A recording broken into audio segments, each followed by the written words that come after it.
Les premières communiantes.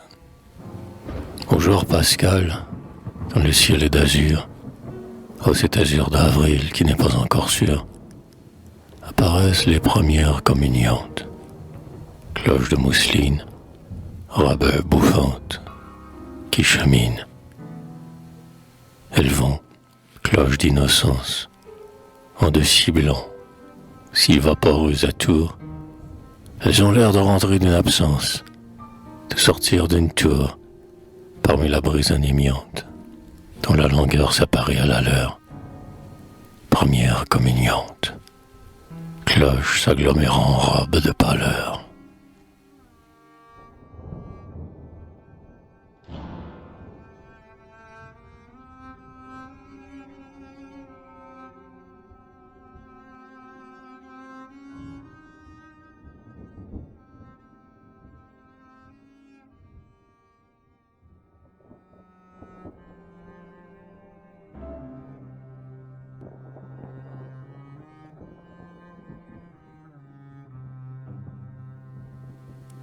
Les premières communiantes toutes blanches se rappellent, parmi leurs tulles virginales, les confessionnaux qui font pleurer les anges, et quel soir ils régnaient dans ces antres du mal. Elles ont chuchoté, bas, leurs légers péchés, les lèvres en feu comme quand on suffiance, ayant bien fait leur examen de conscience, afin de sentir bon comme un bois d'oranger. L'heureux miracle est le délice d'être absoute, et ce blanchissement de l'étole dans l'ombre. Geste en suspens du prêtre, un geste comme en route, qui, de plus en plus proche, ouvre un vol de colombes. Colombes sur tous ces médiocres péchés, qui s'y goûtent en pluie unie et monotone. La colombe du bon pardon s'est rapprochée. L'âme neuve, pleine de fleurs, rit et s'étonne, comme elles ont eu peur, et qu'elles étaient tristes. En entrant dans le noir des confessionnaux, en tranquille odeur des vieux péchés persiste, et où leur frêle voix trembla comme un jet d'eau. Derrière le grillage ouvert, quelle honte! Le prêtre était le berger derrière une haie, dont le visage, blanc, clair de lune et frais. Chacune se sentait l'agneau durant la tonte.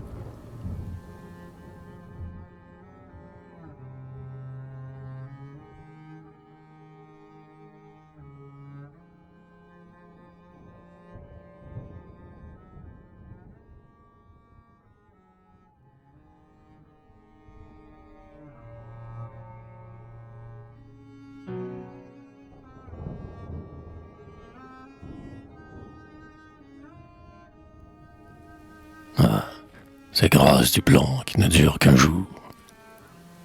Les premières communiantes s'angélisent, leurs essaims ont nagé au seuil noir des églises, qui atténuent l'ombre sur elles de la tour.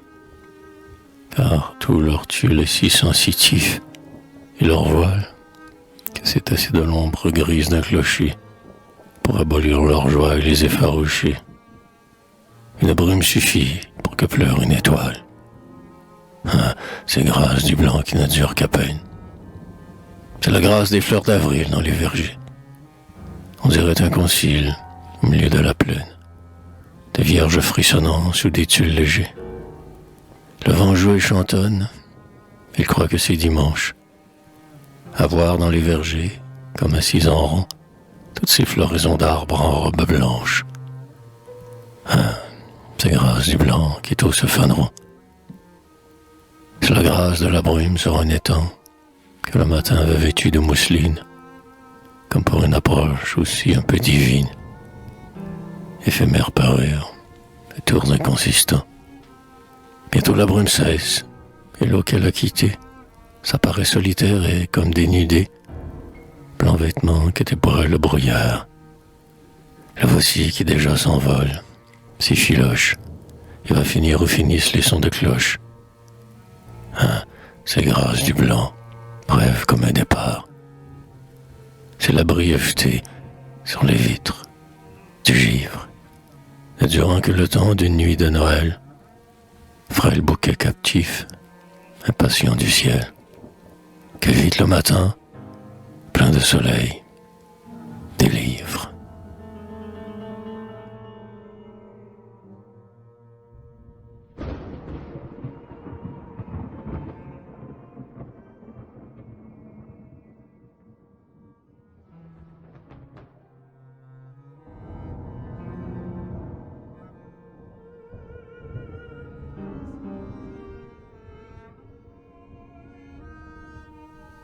Les premières communiantes sont une apothéose en tulle. Ah, retrouver son âme crédule et ses lèvres d'alors, si peu niantes. Quel souvenir pour la femme, se revoir à travers les années, telle qu'une petite mariée. Mais le pastel n'est plus ressemblant et se fane. Un voile aux cheveux, comme un nimbe, et toute blancheur, la robe et les mules, et les gants et aussi les guimpes, croisant des plis sur les poitrines nulles. Seule la bouche était rouge, du rouge d'une fleur de géranium, derrière un rideau de couvent qui bouge. Ah, surtout réentendre encore l'harmonium. Cela se répandait comme une eau tiède où on était des cygnes, et des îles de mousseline et de pâles fanaux. Cela s'étalait sans fin, c'est tout du clavier élargi. Inoubliable instant divin, et le baiser, sur la bouche de l'hostie. Ce fut comme un grand baiser blanc, comme un baiser reçu en rêve, comme un céleste attouchement, comme les lèvres de la lune sur les lèvres.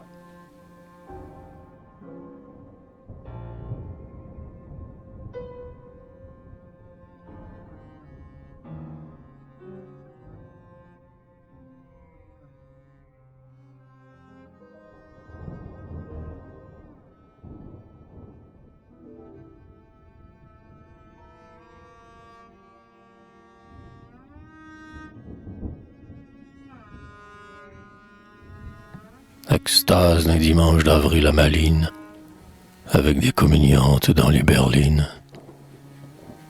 Profil de camélias blonds sur les vitres des portières armoriées. On les prendrait pour de petites mariées qui vont faire semblant d'aimer et d'épouser Jésus en disant des prières un peu décousues. Extase d'un dimanche d'avril à Malines. Matin de fête, joie et feuilles nouveau-nées. Comme l'hiver est loin de tous ces mots, l'eau des sombres canaux est tout enluminée. Et les cloches battent de l'aile autour des tours, à voir tant de petites vierges, en blancs atours, blanches comme leurs cierges. Blanc unanime, blanc neigé. Les cloches ont l'air de ciboire, où chantent des hosties. Les jardins sont blancs comme des vergers. Extase d'un dimanche d'avril à Malines. L'azur se déploie, un oiseau pépit. Les canaux étaient là, hélas. Tous les reflets mouraient dans le eau noir. Ils avaient porté tant de siècles et réfléchi tant de couvents. Leurs pignons lourds, leurs lourdes règles, ils étaient là, si là. Les voici maintenant comme plein d'enfants. Ce sont les nuages de ce dimanche qui s'y promènent en falbala de robes blanches. Extase d'un dimanche d'avril à Malines, où passerait dans l'air ému des mousselines. Tout le sein virginal neigea aux églises dont la vieillesse rajeunit. Colombe du Saint-Esprit dans ses vieux nids. Or la grand-messe a commencé déjà. Nappe d'autel, calme printemps de givre, dentelle, qu'on dirait faite en fil de la Vierge, dont les bouquets jamais ne se délivrent. Et vous les si frêles, sire Pascal, que tantôt les communiantes vont tenir, comme si c'était leur vie inégale qui, dans leurs mains, flamment falottent, hésitent, se redressent, vivotent à tous les vents de l'avenir. Extase d'un dimanche d'avril à Malines, quand, à l'Agnus Dei, la clochette bruine. Blanc propagé, blanc unanime, les tulles sont d'accord avec les hymnes. C'est donc enfin le moment du Graal.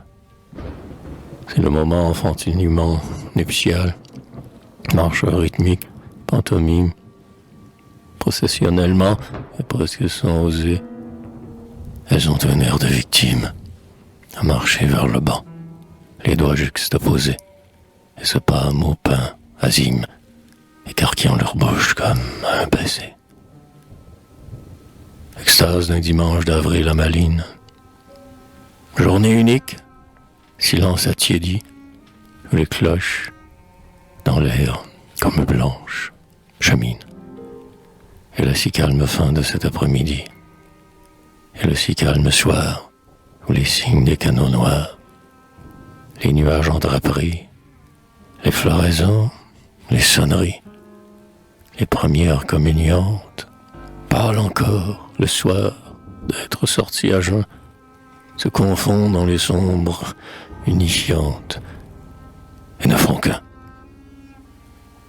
Extase d'un dimanche d'avril à Malines, où on s'endormirait dans ces blancs unanimes.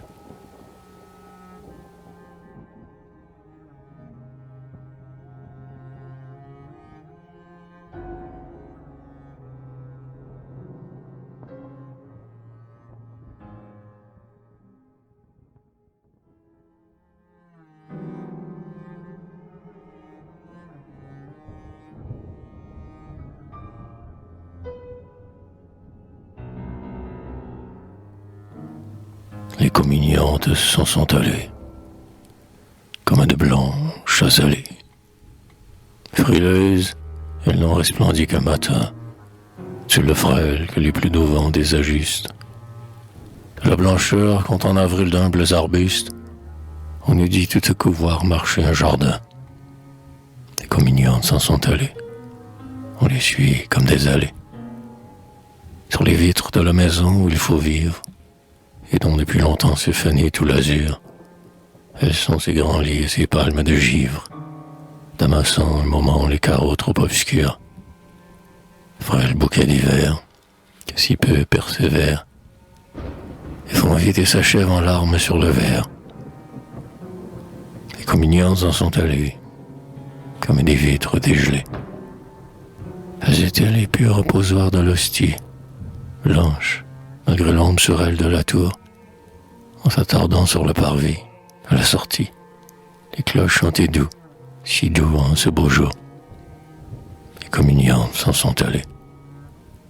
Or, leur robe étant comme en forme de cloche, on eût dit qu'au lieu des cloches noires, c'était leur robe qui versait ses sons blancs et teintait. Cloches de tulle brimbalées. Mais l'air, ému comme une eau morte à leurs approches, tremblait, habitué qu'on lui fit violence. Celle-ci déplaçait à peine le silence. Tels les signes, qui sont un si léger fardeau, en nageant, ne déplacent qu'à peine un peu d'eau. Les communiantes s'en sont allées, et le blanche intercalée.